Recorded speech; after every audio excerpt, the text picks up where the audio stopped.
Nous vous proposons d'écouter dans un instant une rencontre enregistrée à la librairie Ombre Blanche à Toulouse dans le cadre de la 19e édition du Festival de littérature, le Marathon des mots, qui se tenait du 22 au 27 juin 2023. Bonne écoute!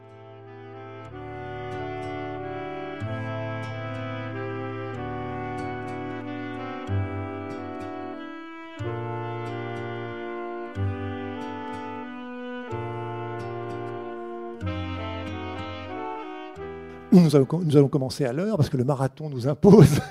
Bonsoir Marie Larieussec. Bonsoir. Bienvenue à Toulouse et très heureux de vous retrouver. Nous étions rencontrés il y a presque 10 ans. C'était pour Il faut beaucoup aimer les hommes, un livre que j'avais vraiment adoré. Cette année, dans le cadre du marathon, on fait une grande place aux éditions POL, qui ont été fondées il y a 40 ans par Paul Tchaikovsky-Laurence, qui nous a quittés en 2018, déjà 5 ans. Donc il y a un certain nombre d'autrices et d'auteurs des éditions POL qui sont là. Et je vous avais découvert, Marie Larieussec, en 96, comme beaucoup de lectrices et lecteurs, avec Truisme, un roman à l'époque qui m'avait vraiment beaucoup impressionné. Je vous ai lu depuis, et je n'ai pas lu tous les livres, mais j'en ai lu un certain nombre. Et on va peut-être commencer par la fin, peut-être par Pas dormir, par le tout dernier, si je puis dire, qui a été publié donc en 2021. Livre très original, c'est ça qui est bien chez vous, c'est que vous changez, je trouve, de roman en roman. Il y a aussi parfois il y avait un livre sur une peintre, il y avait un livre sur le bébé. Enfin, il y a toujours des inspirations différentes, des motifs différents dans vos romans. Pas dormir, est-ce que si je la qualifie d'autobiographie par l'insomnie, est-ce que ça vous convient ? Oui, c'est une autobiographie par l'insomnie et par les lectures. Et par les lectures. Et par d'autres auteurs, oui. Justement, l'originalité du livre est en effet de nous dire que beaucoup d'écrivaines sont peut-être des insomniaques, en fait, finalement. Que le monde se divise peut-être en deux parties, les insomniaques et ceux qui ne le sont pas. Et ce rapport au sommeil, finalement, qui est si important. Oui, il m'a semblé, effectivement... Chacun de mes livres est une enquête. Il n'y a pas un seul de mes livres où je ne pose pas des questions à des tas de gens et où je ne lis pas des tas de bouquins. Donc il m'a semblé que l'insomnie frappait au moins la moitié de l'humanité. Et d'une façon très aléatoire, il y a un côté loterie. C'est très difficile, je trouve, de savoir qui dort et qui ne dort pas. Ou plutôt, j'ai connu des gens très traumatisés qui dormaient et des gens dont la vie était en apparence beaucoup plus simple qui dormaient pas. Donc, il y a vraiment une énigme de l'insomnie. Et là où il y a énigme, il me semble que c'est là où peut advenir la littérature. La littérature se loge dans les espaces de notre existence où on ne comprend pas, en fait, et où peut-être quelque chose est à élucider, et peut-être une phrase est à trouver. Et l'insomnie me semblait être de ce genre de territoire. Et tous mes livres fonctionnent de la même façon. C'est quand il n'y a pas de mots, par exemple le mot migrant, pour la mer à l'envers, c'est pas un mot satisfaisant pour plein de raisons. Donc là, il y a une recherche à faire qui est de l'ordre du langage. Le bébé, vous citiez le bébé, j'ai 54 ans, de toutes les aventures de ma vie, il n'y en a pas eu une plus recouverte de clichés que la maternité. Quand on a un bébé, on est recouverte ou recouvert de poncifs, de conseils, de stéréotypes, de mots. Et ça m'a à la fois bouleversée et complètement fascinée comme écrivaine. Donc je vais là, et puis après tous mes livres parlent quand même très souvent du rapport entre les hommes et les femmes, et Dieu sait que cet endroit est énigmatique aussi, hein. Donc, et recouvert de truismes, de clichés. Donc je vais là, c'est mon terrain d'enquête, d'exploration. Pour moi, tous mes livres sont extrêmement... Il y a une cohérence... je fais toujours la même chose, en fait. Voilà. Pas, bon, dans la démarche. Oui, dans la démarche. Peut-être le résultat, les livres sont peut-être très en apparence très différents, mais comme des frères et sœurs peuvent être différents. Enfin, le départ de tous ces livres est le même, c'est moi. C'est moi et ma façon de regarder là où je comprends pas, en fait.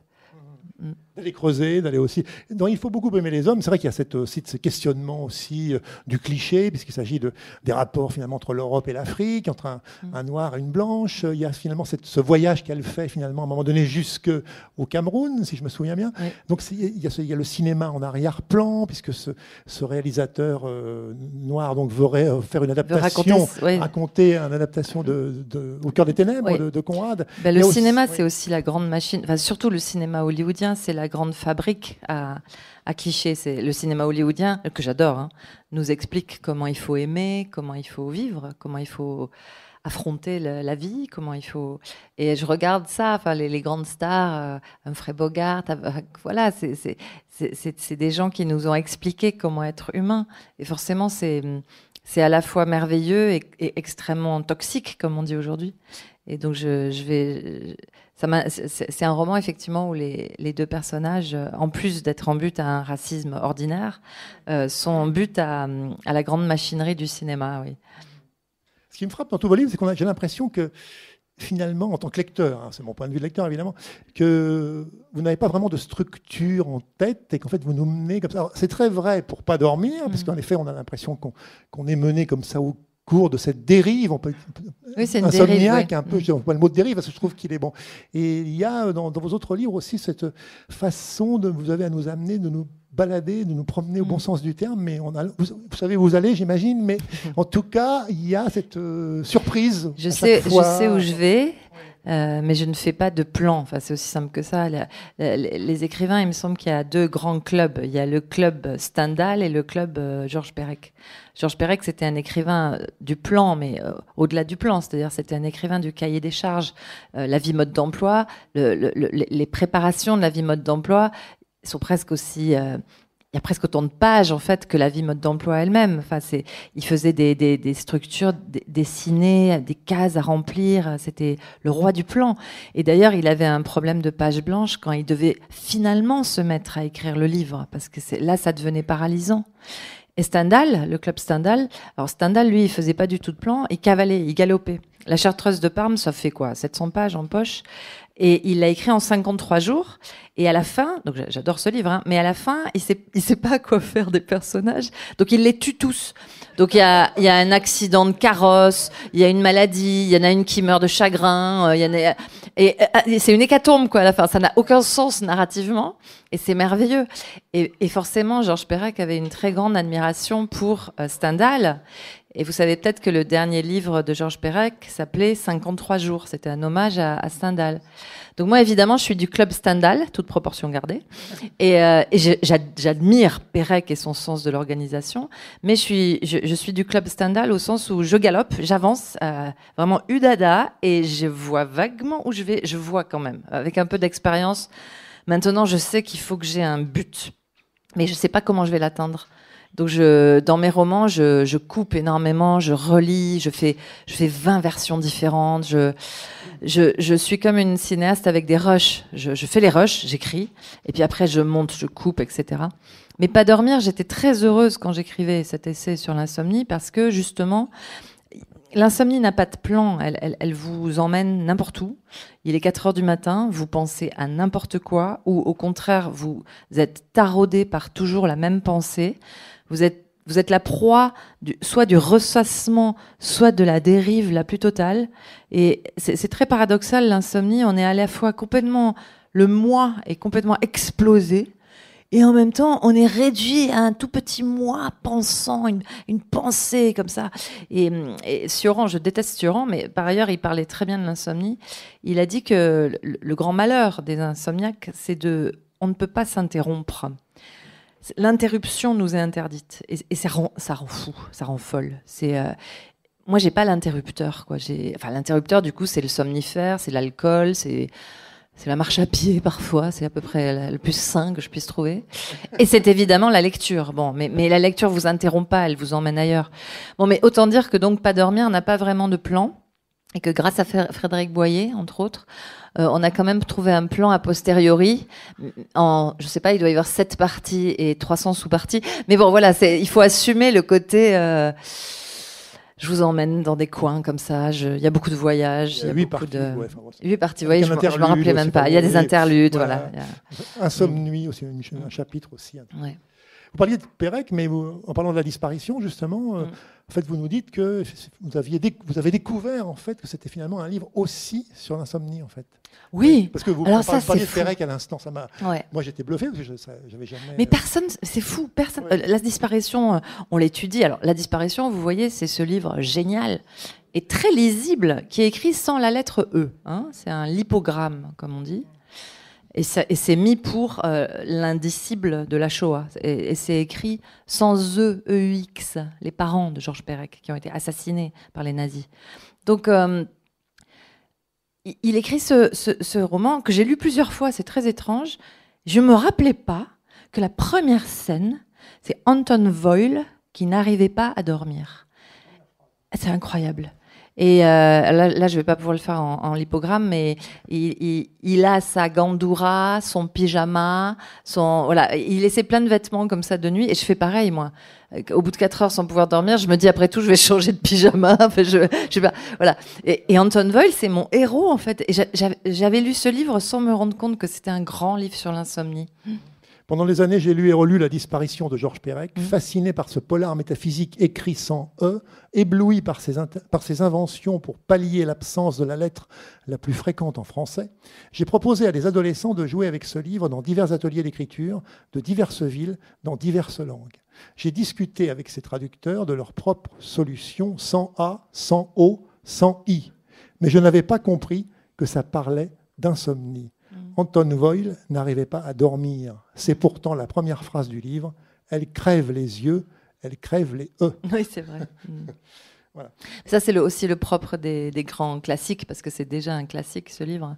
C'est qu'on croit les avoir lus, mais ils nous résistent toujours. On peut les relire toute sa vie. La Princesse de Clèves, par exemple, chaque fois que je la relis, je trouve quelque chose que j'avais pas compris, en fait. Et pourtant, ça fait 150 pages, hein.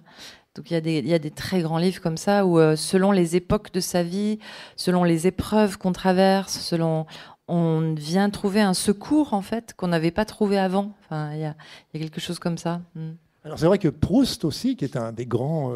Insomniaque, ça c'est sûr. Oui, mais alors on sait bien là, on ne sait pas forcément. Enfin, c'est vrai que là, vous le mettez en avant. Il y a Kafka, enfin, il y en a plein d'autres. Kafka, le pauvre, il a pas dormi de sa vie, Kafka. Oui, enfin, voilà, c'est hallucinant. Enfin, il y en a... Mais en fait, je me suis rendu compte que les écrivains qui m'attiraient à 4 heures du matin, quand j'étais en plein désarroi, quoi, devant ma bibliothèque, j'allais pêcher les insomniaques instinctivement. Mais ça va plus loin, c'est-à-dire mes écrivains préférés sont tous insomniaques. Et ça ne veut pas dire qu'il faut être insomniaque pour écrire. Je ne crois pas à ça.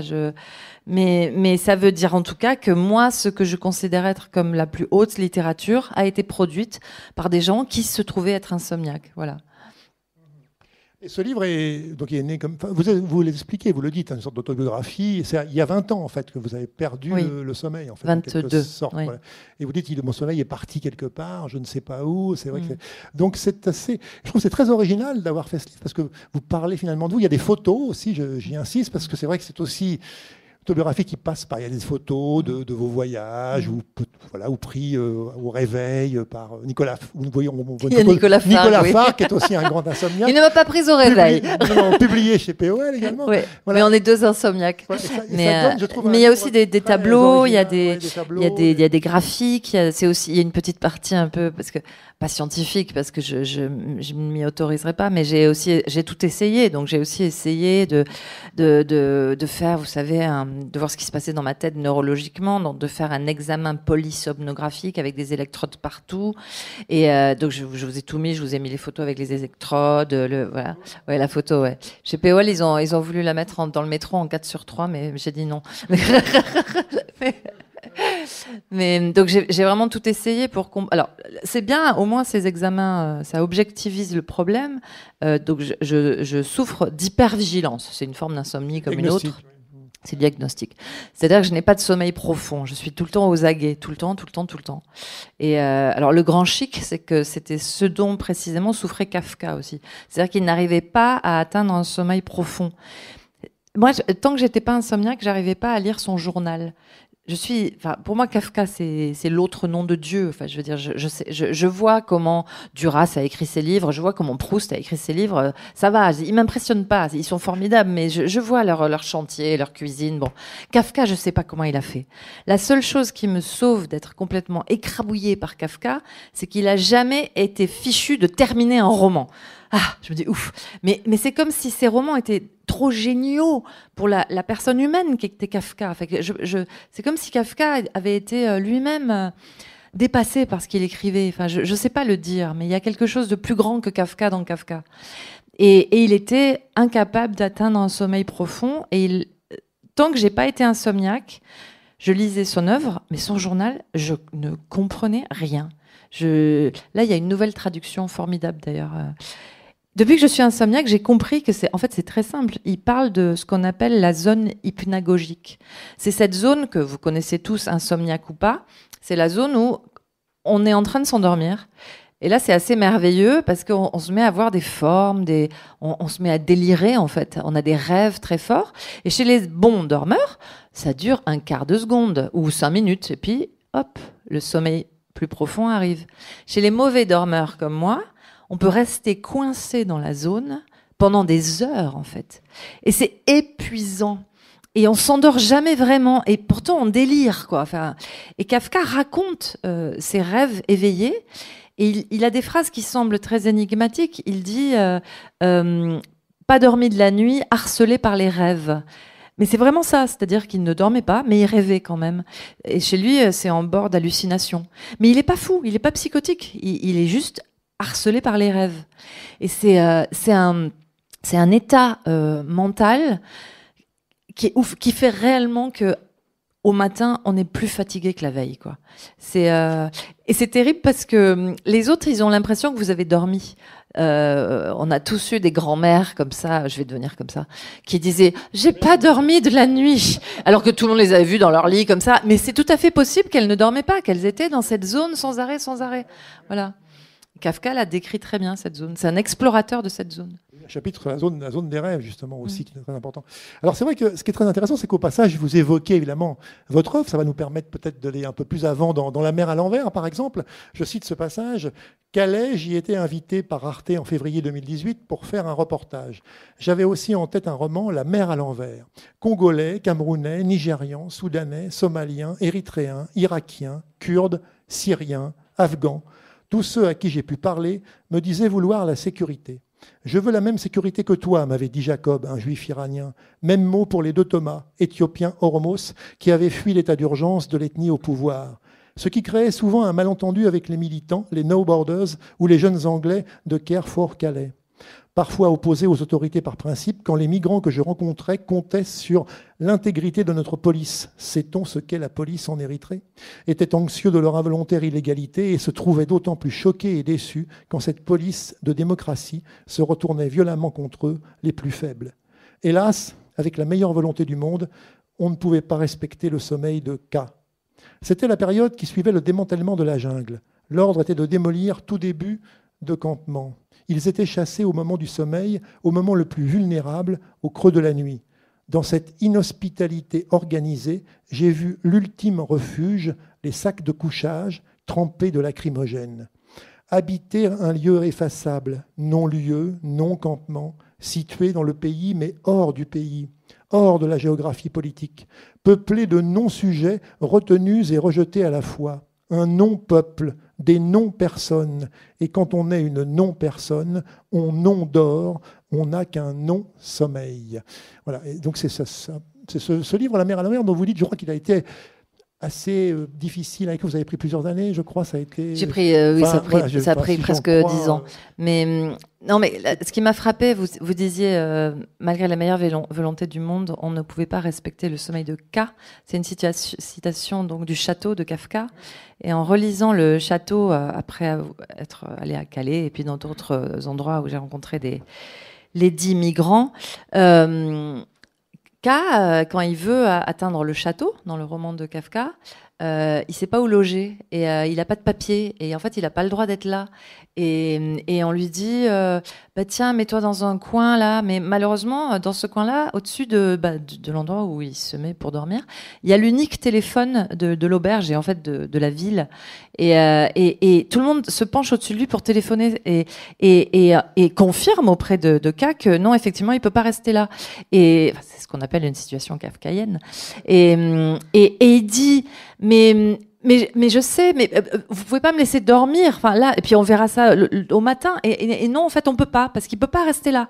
Je vous jure que c'est exactement, c'est très concret. C'est comme ça que ça se passe avec les migrants quand ils essaient de dormir quelque part. Enfin, et en particulier à l'époque à Calais ou à Niamey où j'étais au Niger. Enfin, c'est très curieux. Enfin, vu de Mars, qu'il y ait des habitants de la Terre qui n'aient pas le droit même de dormir. C'est-à-dire que les flics vont les réveiller précisément à 4 heures du matin, qu'il n'y ait pas une trêve, quoi.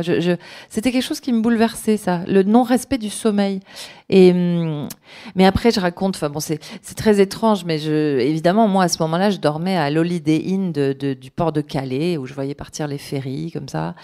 Et je dormais pas, j'étais insomniaque, et j'avais honte de pas dormir. Je me disais, mais c'est fou, enfin, eux, ils vont dormir dans les graviers, là, et il y en avait un qui m'avait fait ce cadeau incroyable pour une écrivaine. Un des gamins avec qui je m'entretenais, un Éthiopien, il m'avait dit « Mais toi, tu dois rentrer, te mettre au chaud et te reposer pour pouvoir écrire notre histoire. » Et waouh! Et à partir de là, d'ailleurs, je m'étais dit « Allez, vas-y, t'as pas le choix. » le déclencheur ? Un des déclencheurs. Il y en a eu plusieurs, mais c'est vrai que lui, il m'a vraiment donné une phrase là. Ouais.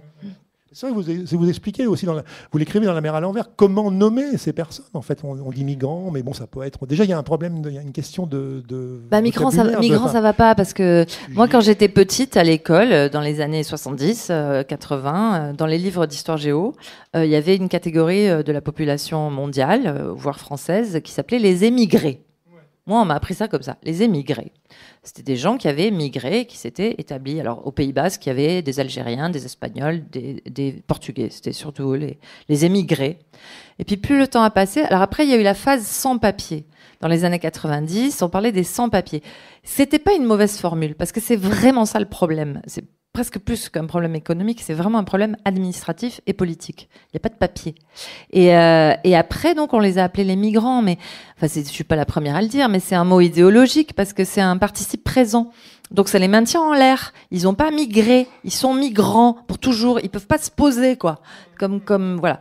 Et les oiseaux, ils ont le droit d'être migrateurs, enfin de moins en moins avec le réchauffement climatique, mais bon. Mais ils ont le droit d'être migrateurs, d'aller venir. Mais un migrant, même s'il arrive à arriver chez nous et à s'établir, à se poser, il pourra pas rentrer au pays parce qu'il n'a pas de papier. Il peut pas rendre visite à sa famille. C'est une situation humaine. Enfin, que je m'habitue pas. Je comprends pas. Il y a un truc que je comprends pas. Voilà. Vous savez qu'il y avait eu plusieurs déclencheurs donc pour ce livre, La mer à l'envers. Donc oui, ça, il y en a plein, hein, mais donc, oui. Pour en venir au personnage, c'est vrai qu'on retrouve Rose, un personnage qu'on avait déjà, je crois, dans Il faut beaucoup aimer les hommes.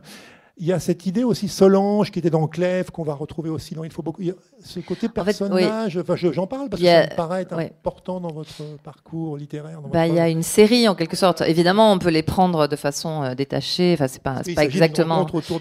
C'est pas exactement un feuilleton. Hein. On peut. Oui, non, je sais, mais je le dis pour le public. On peut les prendre un par un de façon autonome, et je les écris comme ça.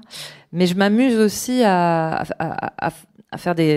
reprendre des personnages vers la quarantaine. J'en ai eu marre d'inventer des personnages. Ça m'a paru extrêmement artificiel. Et donc j'ai décidé de reprendre les personnages que j'avais déjà inventés dans ce roman qui s'appelait Clèves. Mais un peu comme un enfant, on reprend les mêmes Playmobil, quoi, et hop, les ressort et leur fait jouer quand même le même rôle. Moi, quand je jouais au Playmobil, j'en avais 4 dans les années 80. Et il y avait Claire, Odile, Paul et Franck. Et ils revenaient tout le temps. Ils vivaient des aventures incroyables, mais c'était quand même... Ils avaient des caractéristiques de personnages. C'est-à-dire, ils avaient des façons d'être qui se maintenaient à travers les histoires. Je fais pareil. Et donc, j'ai Solange et Rose. Et Christian, qui est le mari de Solange et de Rose. Et Solange, elle a plein d'hommes différents. Et j'adore leur faire vivre Alors c'est quand même cohérent, c'est-à-dire il y a tout un parcours à travers les années 80, 90, 2000. Mais je suis en train d'écrire le dernier tome, là. Ça va faire un ensemble de 4 volumes. Et ça s'appelle Fabriquer une femme et ça sortira, si tout va bien, chez POL en janvier 2024. Et donc ce livre, La mer à l'envers, oui, avec ce personnage donc de Rose qui part faire une croisière avec ses enfants, elle laisse son mari à Paris, et après elle va rencontrer, voilà, il va y avoir cette rencontre avec ces réfugiés, je ne sais pas comment les appeler, voilà. Personne ne sait comment les appeler en fait. Les voyageurs forcés, c'est un peu ça. Avec ce personnage de Younes, donc qui va, Younes Jonas, je crois qu'on peut faire un peu. Oui. Comment est-il vous l'avez eu assez Younes, c'est toute une histoire. Donc Younes, en fait. Les écrivains, vous savez, comme dirait... non, c'est à la fois des rencontres, comme dirait, je ne sais plus quel personnage dans Astérix et Cléopâtre. La vie, c'est des rencontres. L'écriture, c'est des rencontres. Mais c'est aussi des noms et des mots. Et Younes, je l'ai rencontré plusieurs fois, à vrai dire. En particulier au Niger, un jeune homme qui s'appelait Aziz, dont l'histoire m'a énormément inspirée, pour dire ce mot galvaudé. Je cherchais comme ça des gens qui acceptent de me raconter leur histoire de migration, leur histoire de périple. Et Aziz était particulièrement charmant et très drôle. Il racontait son histoire avec beaucoup d'humour. Mais bon, lui, son histoire était... Il avait traversé 2 fois le Sahara. Il avait fait 2 fois le voyage jusqu'en Libye. Il avait fait pas mal d'argent en Libye. Ça s'était pas si mal passé. Il était rentré à Niamey. C'était un Nigérien. Il avait juré à sa mère de ne pas prendre de bateau, de ne pas traverser la Méditerranée. Il avait appris à nager tout seul dans le fleuve Niger pour se préparer. Mais sa mère ne pouvait pas supporter l'idée qu'il traverse, donc il avait promis, il n'avait pas traversé. Et c'était une histoire parmi d'autres, mais une histoire qui m'avait touchée. Et par rapport à Aziz, j'ai rencontré beaucoup de jeunes hommes. C'était surtout des hommes. Les femmes, c'est encore une autre histoire. Dont l'histoire était beaucoup plus dramatique et était souvent une histoire d'échec. Enfin, je n'arrivais pas à trouver de figure universalisante pour faire un personnage de migrant. Arriver à inventer un personnage de migrant qui puisse prendre en charge toute cette histoire-là, quoi. Et puis un jour, j'ai trouvé le prénom, Younes. Et Younes, donc, c'est le Jonas arabe. Et Jonas, c'est une figure, c'est un prophète qui traverse les 3 monothéismes. Il est dans la Bible, il est dans l'Ancien Testament, dans le Nouveau Testament, et il est dans le Coran. Et c'est dans les 3 cas la même histoire. Hein. Il se fait avaler par la baleine. En fait, il tourne le dos à Dieu, il désobéit. Il monte sur un bateau pour s'échapper de Ninive, de mémoire. Et il y a une tempête. Et qu'est-ce qu'il fait, Jonas ? Il dort. La tempête est dingue. Tout l'équipage est cop. Le capitaine est comme un fou. Le gouvernail est pété. Enfin, je raconte n'importe quoi, mais bon. Enfin, c'est voilà. Et le capitaine, et ça, c'est dans la Bible. Le capitaine secoue Jonas et lui dit mais t'es le seul à dormir là, mais ça va pas la tête. Mais prie, appelle ton Dieu, fais quelque chose, écope. Et Jonas, il est un peu genre on le réveille quand même quoi. Donc et ça les énerve tellement qu'ils le foutent par-dessus bord. Et donc là, la baleine l'avale. Et là, il reste 3 jours dans le ventre de la baleine. Je pense qu'il dort. Je pense que c'est un très bon dormeur. Ouais. Mais il réfléchit aussi. La nuit porte conseil, etc. Et bloup, elle le recrache tout mouillé sur le rivage. Et il se dit, bon, j'ai un peu merdé quand même. peut-être je vais obéir à Dieu. Enfin, peut-être que donc il revient à Ninive, etc. Bon. Mais ce qui m'intéresse, c'est effectivement cette figure du jeune homme. J'imagine Jonas jeune comme ça, qui est craché sur le rivage, qui a failli se noyer, quoi. Et c'est lui, ma figure de migrant, en fait, ma figure de voyageur forcé, ma figure de désespéré aussi. Hein. Et Younes, voilà, le Jonas arabe, eh ben, croyez-le ou pas, mais l'écriture, c'est bizarre, mais à partir du moment où j'ai eu le prénom, j'ai eu le personnage. Et il était inspiré par Aziz, mais par plein d'autres aussi, et c'est devenu ce Younes-là, ouais. Est-ce que c'est arrivé pour d'autres livres d'avoir le oui, prénom, c'est très souvent. Parce que par exemple, il faut beaucoup aimer les hommes. Kouesso, qui est ce personnage donc réalisateur de cinéma. Oui, c'est très important. Il n'y a jamais aucun... Tant que vous ne l'aviez pas, vous n'aviez pas le... Ouais. Enfin, plus ou moins, j'essaie de... Plus ou moins. Je caricature. Non, mais c'est vrai. Non, c'est un peu le coup d'envoi, quoi.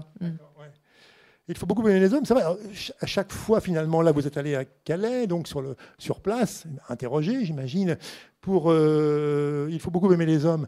Il y a un voyage au Cameroun. Oui, et il s'agit du Cameroun anglophone, en l'occurrence. Oui, le Cameroun anglophone. C'est vrai que c'est important d'aller sur les lieux, d'aller vous pénétrer, j'ai envie de dire, de la. C'est drôle parce que justement, Jean Rollin est là. Jean Rollin est là, et de la team POL.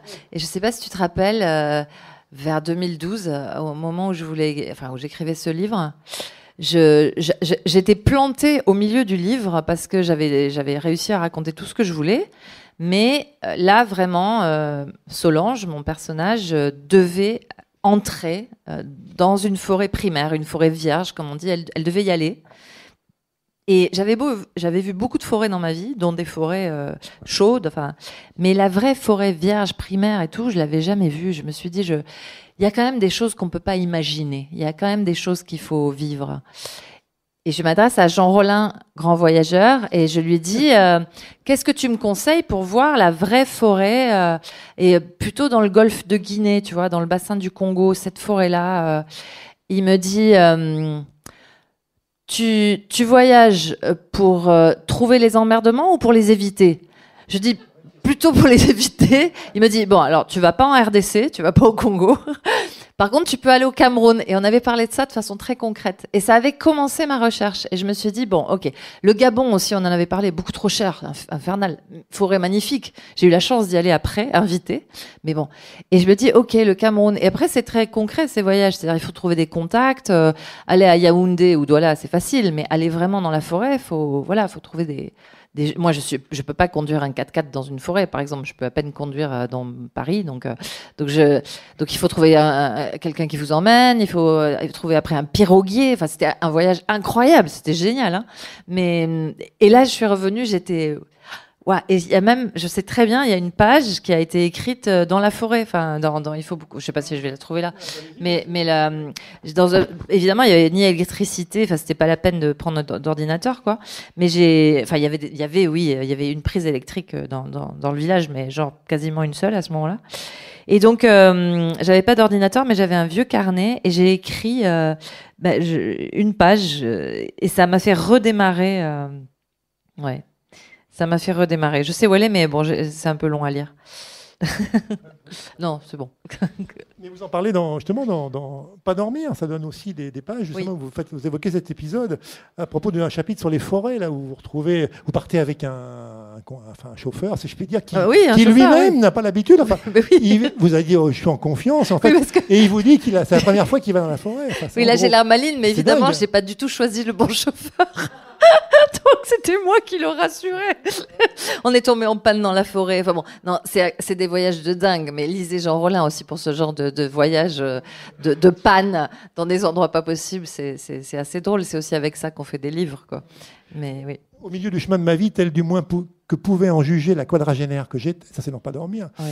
J'étais bloqué aux 2/3 d'un roman. Pour les lecteurs et lectrices que ça intéresserait, c'était exactement à la phrase, donc ça c'est la phrase de « Il faut beaucoup aimer les hommes ».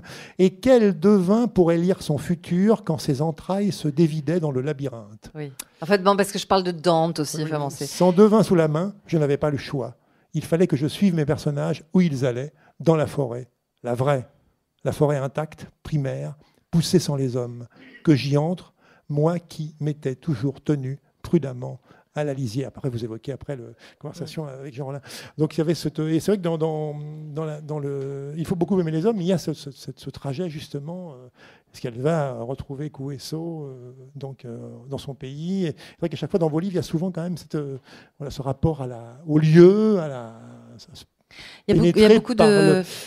Ils sont importants chez vous, les livres. Il y a beaucoup de déplacements. Ça me rappelle une conversation avec Paul vers la fin des années 90 où on parlait de qu'est-ce que c'était finalement la littérature française contemporaine, comment on pouvait la définir.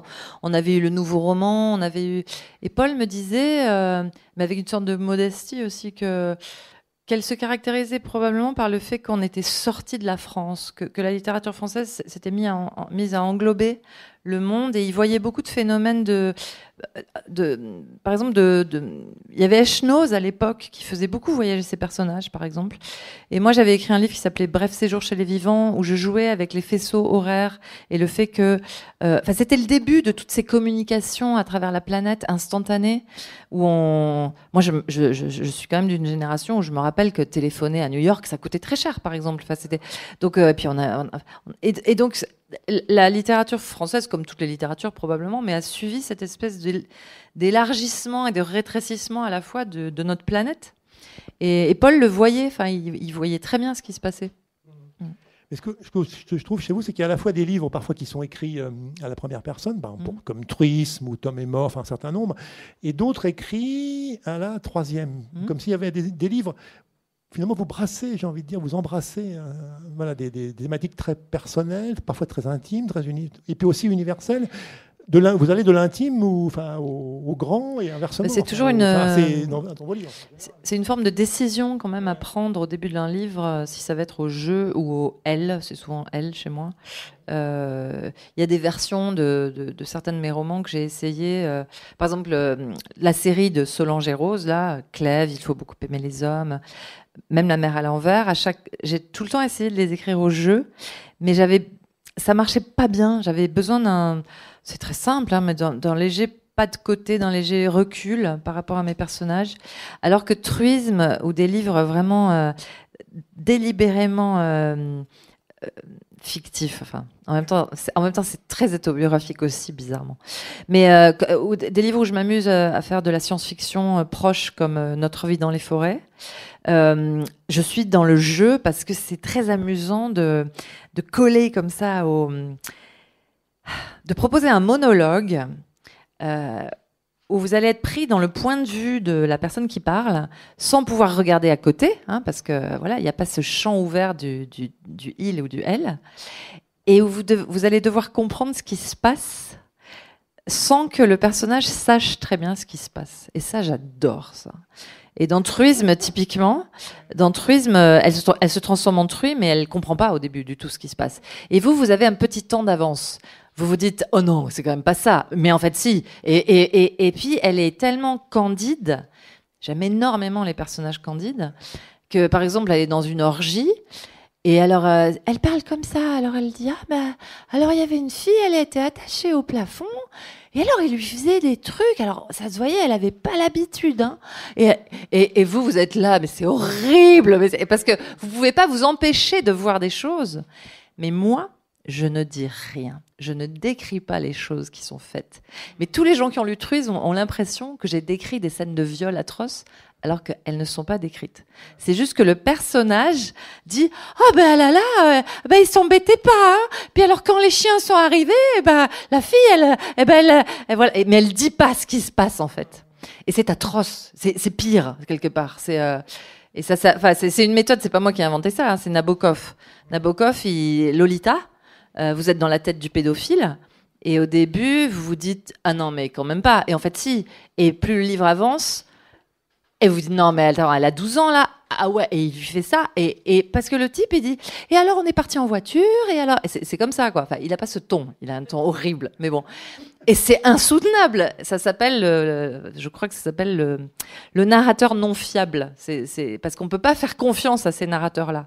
Soit ils sont trop candides comme les miens, soit ils sont trop pervers comme ceux de Nabokov. Mais il y a plein d'autres gens qui s'amusent. Il y a plein d'écrivains qui font ça. Hein. Mais j'adore ça. C'est hyper amusant à faire. Et ça fait des réactions. On en parlait encore avec mes éditeurs là. On se rappelle encore les histoires de gens, de lecteurs et parfois de libraires qui refusaient Truisme avec une violence, un dégoût terrible. Et moi, ça me plaisait beaucoup parce que c'était un livre, soit on l'adorait, soit on le détestait. Il n'y avait pas de milieu. C'était très impressionnant et ça m'enchantait, moi. Moi, je trouve, je l'avais lu en son temps, quand il est sorti, là, je l'ai relu pour préparer cette rencontre, je trouve qu'en plus, il est en une actualité, enfin, il prend une résonance. C'est ce qu'on me dit, ouais. Il traverse l'époque. Il traverse l'époque. C'est un peu triste pour l'époque. Non, je dis pas ça en disant... Non, mais c'est vrai. 96, ça fait quand même... Voilà. Il est étudié dans les universités, il est adapté au théâtre, etc. Et j'ai tout le temps des retours, et effectivement, c'est... Oui, c'est malheureusement, le monde ne s'est pas amélioré, ça c'est sûr. Hein. Et, ouais. Et puis c'est un livre sur les femmes, beaucoup. Enfin, en 96, on était plusieurs femmes à écrire à ce moment-là. Il y avait Virginie Despentes, il y avait Laurette Nobécourt, par exemple.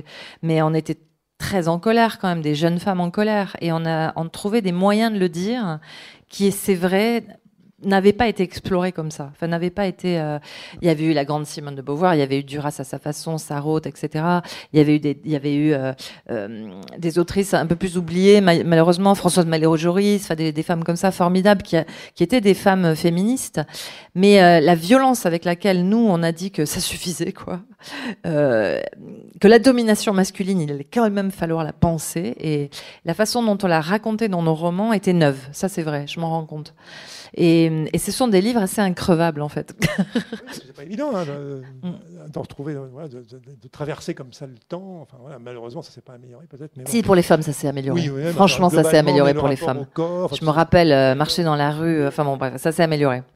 Mes filles, enfin, j'ai 3 enfants dont, mais quand même, ils ont leur espace de liberté s'est un peu agrandi par rapport à ma jeunesse, à moi. Ça a été un succès en plus assez phénoménal, le truisme. Ça a été vraiment. Oui, ça a été un succès énorme. Ouais. Vous en parlez justement dans Pas dormir. Noël 96, truisme publié fin août a métamorphosé mon existence. C'est vrai. Je suis heureuse, très fatiguée, entre autres surprises. Je suis riche, plus que jamais personne dans ma famille, sauf peut-être cet arrière-grand-oncle basque, Agustín Olazábal, émigré à Buenos Aires et qui possédait tout un bloc d'immeubles. La mystérieuse spoliation de cet héritage bouleversa notre famille de pêcheurs, mi-catholiques, mi-communistes, et les appauvrit un peu plus du coup des démarches en Argentine, où fut envoyé un cousin émissaire, Bertrand Aramburu. Vous expliquez un peu en quoi ça a vraiment... Ce très ancien grand-oncle était riche parce qu'il tenait des bordels à Buenos Aires, en fait. Ce qui était un peu compliqué pour la famille catho-communiste. Et en plus, on leur a piqué l'héritage. Donc, Mais donc, je republie aussi des lettres de cette famille. Enfin, bon, tout ça n'a en apparence rien à voir avec l'insomnie, mais si, quand même. Je tire des fils dans tous les sens. Et bon, bref, je raconte mon voyage en Argentine sur les traces etc. Oui, c'est vraiment une autobiographie très originale, je trouve. Je le redis encore parce que finalement, on se dit, bon, via les insomnies, où est-ce qu'elle va nous mener? Mais finalement, on vous suit, j'ai envie de dire, dans ces méandres. C'est vrai que c'est pas... Donc le prochain livre sortira donc, normalement en janvier. Là, dans le train, je le travaillais encore, ouais. Parce que Comme je ne fais pas de plan, je me tends des pièges à moi-même. Narrativement, il y a des choses qui marchent pas, donc il faut réparer. Et puis moi, je déteste les transitions. Je pense qu'il faut pas expliquer. Quand un personnage rentre chez lui ou chez elle, j'ai pas envie qu'il cherche sa clé dans son sac, qu'il ouvre la porte, qu'il monte l'escalier, qu'il s'assoit. Pitié, quoi. Ça y est, il est chez elle, chez lui, ou il est chez... Et à moins d'être chez Robe Grillet, où on décrit des choses comme ça. Objectivement, etc. Mais donc je coupe énormément, je coupe, parfois trop même. Donc j'essaie d'écrire à l'os, comme on dit. C'est un peu un cliché aussi, mais j'essaie de. Donc là, je suis dans la phase où je coupe. Vous coupez beaucoup généralement, ça? Ah, je coupe la moitié. Ah ouais. Par rapport à ce que j'écris au début, la moitié. Couche par couche, mais ça finit par faire une bonne moitié. Ouais. C'est une méthode. Comme j'écris pas de plan. On pourrait évoquer votre livre sur vie de Paula M. Baker, Être ici est une splendeur, parce qu'on évoquait ses parcours de femme, justement. C'est un excellent exemple de parcours d'émancipation. C'est la seule biographie que j'ai écrite. Oui, voilà. Et donc c'est Paula M. Baker, Paula Modersohn-Becker, qui était une grande peintre allemande complètement oubliée et que j'ai participé à exhumer. On a même fait une exposition au Musée d'Art Moderne de Paris en même temps que le livre. Et donc ça a été un vrai travail de recherche sur elle. Elle m'a beaucoup touchée. C'était une amie du grand poète Rilke que j'avais toujours lu. Et en fait, c'est trop long à raconter. Il faut que vous lisiez le livre. Non, mais je dis pas de le raconter. Mais son œuvre est prodigieuse et entre autres, c'est la première femme à s'être peinte nue parce que tout simplement les modèles étaient trop chers, donc elle se peignait dans le miroir ou alors elle faisait des photos d'elle nue, elle se peignait. Mais elle savait pas qu'elle était la première, elle se disait pas je vais être pionnière, c'était comme ça quoi, elle se peignait nue et c'est un marqueur dans l'histoire dans l'histoire de l'art. Et en plus, elle s'est peinte nue enceinte. Alors, ça devient un peu technique, mais c'est le premier autoportrait de femme nue enceinte. Voilà. Après des siècles, peut-être des millénaires, des siècles, allez, de regard masculin sur le corps nu des femmes. Quand elle allait au Louvre, il y avait seulement 4 femmes peintres exposées sur des milliers et des milliers d'hommes exposants, et dont la moitié de tableaux de femmes nues. Donc c'est vrai qu'elle a participé à changer le regard sur les femmes, tout simplement. Elle est très intéressante, elle est morte très jeune, à 32 ans, d'un accouchement qui s'est mal passé. Il n'y a pas une adaptation cinématographique, je crois. Très mauvaise, Oui, horrible, c'était épouvantable. Je suis d'accord avec vous, parce que je trouvais ça horrible. Vraiment, ouais. Et en plus fausse historiquement. C'est hallucinant. Vraiment Oui, mauvaise. ils ont voulu m'y associer, mais Vous avez non. refusé, vous avez bien Oui. fait, visiblement. Sur quelques mots sur le bébé, peut-être non, le bébé, c'est aussi... Non, j'en parlais au début, c'est cette zone du monde et du langage et de l'expérience humaine qui est recouverte de clichés. Une histoire entre mille. Le livre est fait de phrases qu'on m'a dites et de choses que j'ai pensées. C'est pas du tout un journal de maternité, c'est un essai d'aller chercher ce qu'il peut y avoir de commun à cette expérience, pourtant incroyablement personnelle et intime, qui est de donner naissance. Et donc, quand cet enfant est né, mon premier enfant, je suis remontée dans ma chambre de jeune accouchée, et je terminais un roman. Donc, j'ai rouvert l'ordinateur, parce que tout allait bien, et l'enfant dormait, etc. Et la porte s'ouvre, comme dans les hôpitaux, la personne ne frappe. Et la sage-femme me voit, et elle vient fermer l'ordinateur. Donc, je vous parle de 2001, mais je ne sais pas si ça a tellement changé. Elle ferme l'ordinateur et elle me dit « Qu'est-ce que vous faites, malheureuse? Ça va empêcher la montée de lait. » Je me suis dit « Mais j'ai atterri sur une nouvelle planète, en fait. J'ai atterri sur une nouvelle planète. On va m'empêcher d'écrire pour que je produise du lait, en fait, comme si ça avait un lien et comme si les ondes dégagées par l'écran allaient empêcher. Donc, j'ai l'impression d'être rentrée dans un délire, mais très partagé. Par exemple, à l'époque, en 2001, il y avait les pro-tétines et les anti-tétines. La tétine, voilà. Alors, il y avait ceux qui étaient complètement pour et ceux qui étaient complètement contre. Mais il y avait pas des gens qui disaient, je sais pas, en fait, c'est peut-être pas si mal. Non, c'était soit complètement contre, soit complètement pour. Bon, tout était comme ça. Ça m'a aussi beaucoup amusée, voilà. C'est une question qui est peut-être un peu de l'ordre de l'intime, alors vous n'êtes pas obligé de répondre, mais je me demandais pourquoi... j'ai lu que vous étiez psychanalyste, je ne sais pas si vous dites psychanalyste, et je me demandais pourquoi vous n'avez pas reçu d'analysant. Enfin, moi, c'est ce que j'ai compris. Ah non, pas du tout. Non, j'ai été analyste et j'ai reçu des analysants. Et j'ai mené une douzaine de cures pendant une douzaine d'années à peu près. Et j'ai arrêté, en fait, je n'ai plus pris de nouveaux patients, mais il est très possible qu'un jour je reprenne. Ça a été un moment très particulier de ma vie. Mais j'ai eu une forme. Enfin, la psychanalyse, personnellement, moi, m'a sauvé la vie comme patiente. Et après, je me suis formée. Et c'est quelque chose de très important dans ma vie, le contact avec l'inconscient. Mais la pratique elle-même, entre autres parce que j'avais envie de reprendre les voyages, la seule chose qu'on demande à un psy, c'est d'être là. C'est ça. Vous sonnez, le psy est là. C'est le début, c'est la base, voilà. Et à un moment, j'ai eu envie de repartir, moi, voilà. Donc ça s'est joué là-dessus surtout. Mais c'est une très longue histoire. Et là, pour le coup, j'en parlerai pas davantage en public et je pourrais pas écrire dessus parce que l'autre partie du contrat, c'est que c'est absolument secret. Ça se passe entre 2 personnes. Et ça, c'est quasiment, c'est de l'ordre du temple, c'est de l'ordre du sacré. Tout ce que vous direz dans cette pièce, ça n'en sortira pas. Et ça, c'est extraordinaire. C'est un lieu de liberté incroyable. C'est une sorte de brèche dans la ville. Moi, ça marche pas sur tout le monde, la psychanalyse. Je suis pas non plus une ayatollah de la psychanalyse. Il y a d'autres méthodes qui marchent. Enfin, il se trouve que sur moi, qui suis vraiment une bonne hystérique, ça a marché, mais du tonnerre, quoi. Voilà. Donc ça, voilà. On peut essayer d'autres choses, comme j'ai tout essayé à propos des insomnies. Alors, ça n'a pas agi sur l'insomnie. Ça a agi sur beaucoup de choses, mais pas sur l'insomnie. Oui, j'ai tout essayé. J'ai essayé les gadgets, j'ai essayé le tapis de fleurs qui vous fait très mal au dos, là, mais vous dormez après, soi-disant. J'ai essayé toutes les applis, la méditation. Moi, la méditation, ça m'exaspère. Donc, alors, le yoga, ça me détend. C'est très bien, le yoga. Mais femme détendue n'est pas femme endormie. Enfin, ça n'a rien à voir. Donc, moi, quand je suis détendue, je m'endors pas. C'est pas au même endroit. Donc... Alors les tisanes, oui. J'en ai bu des champs entiers. Non, ça n'a pas... C'est très bon, hein, j'adore ça, mais ça me fait pas dormir.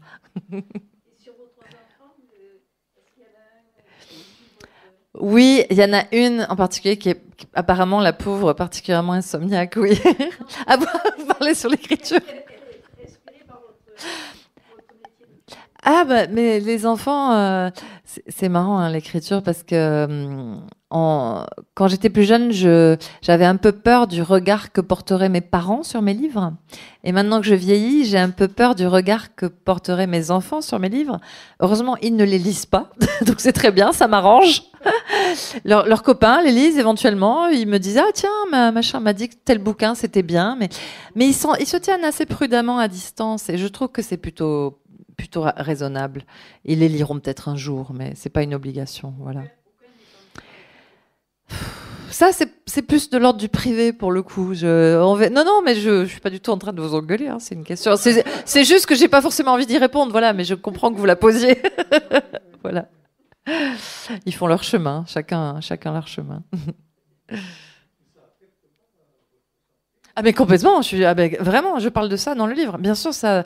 Là, par exemple, au lieu j'aime beaucoup Toulouse et je connais un peu, mais je m'étais dit bon, allez, tu vas marcher, t'as 2 heures devant toi.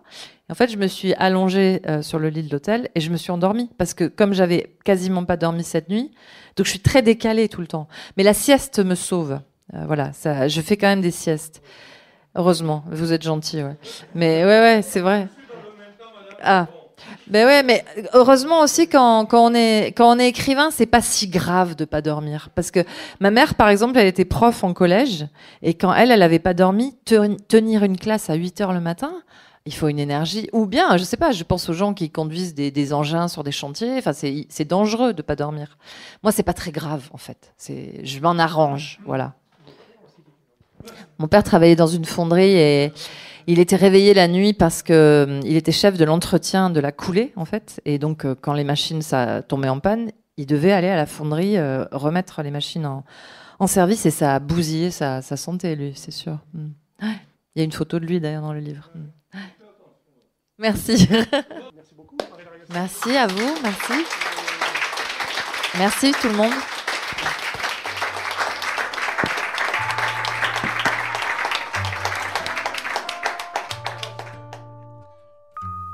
La rencontre que vous venez d'entendre a été enregistrée à la librairie Ombre Blanche dans le cadre du 19e festival Le Marathon des mots à Toulouse du 22 au 27 juin 2023. Réalisation Radio avec Radio Plus et Radio Terre.